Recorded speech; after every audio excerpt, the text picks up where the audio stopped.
Satres Narkoba Polres Pasaman amankan tersangka pengedar narkotika jenis sabu asal Sumatera Utara. Pelaku yang sedang menanti bus di salah satu rumah makan tak berkutik saat diamankan tim Elang Timur. Dari tangan pelaku diamankan barang bukti sabu seberat 8,9 gram.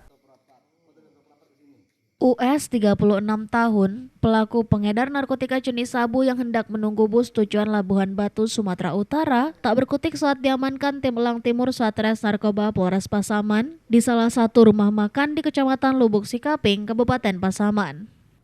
Saat dilakukan penggeledahan, dari tangan tersangka diamankan barang bukti sabu seberat 8,9 gram, timbangan digital, kaca pirek, satu buah handphone, dan uang sebesar Rp10.000 yang disimpan pelaku di kantong celananya.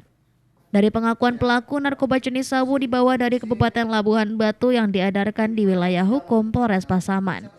Saat ini tersangka diamankan di Mako Polres Pasaman, dijerat dengan pasal 112 ayat 2 Undang-Undang Narkotika Nomor 35 Tahun 2009 dengan ancaman hukuman 7 tahun penjara. Tersangka yang kita amankan tidak ada perlawanan.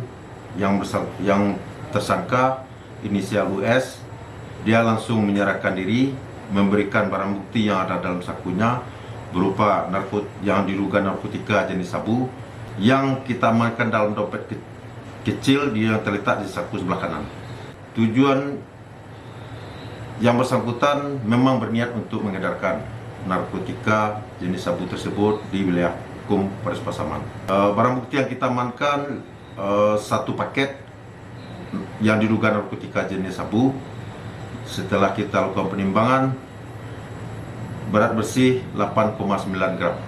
Pasal yang kita terapkan terhadap tersangka pasal 112 ayat 2 Undang-Undang Nomor 35 Tahun 2009. Dari Pasaman, Sumatera Barat, Arya Hanas, iNews melaporkan.